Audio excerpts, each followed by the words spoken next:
6 divided by 6 gives us 1. And again here we have 6 divided by 6. So 1 divided by 1 is just 1. But this answer is not correct. Because according to the order of operations, when we have more than one division in an expression, we have to work from left to right.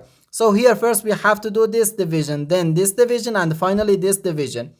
If we do this division before this division, it is wrong.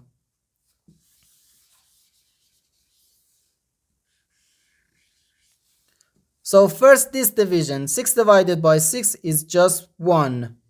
So we have 1 divided by 6 and again divided by 6.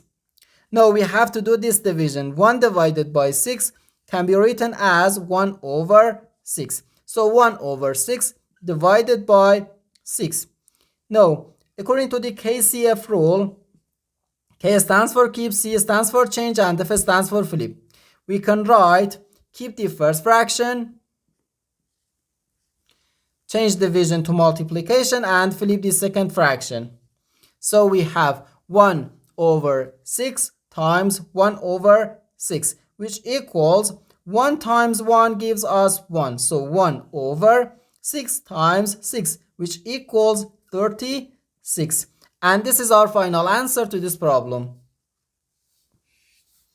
The correct answer is 1 over 36.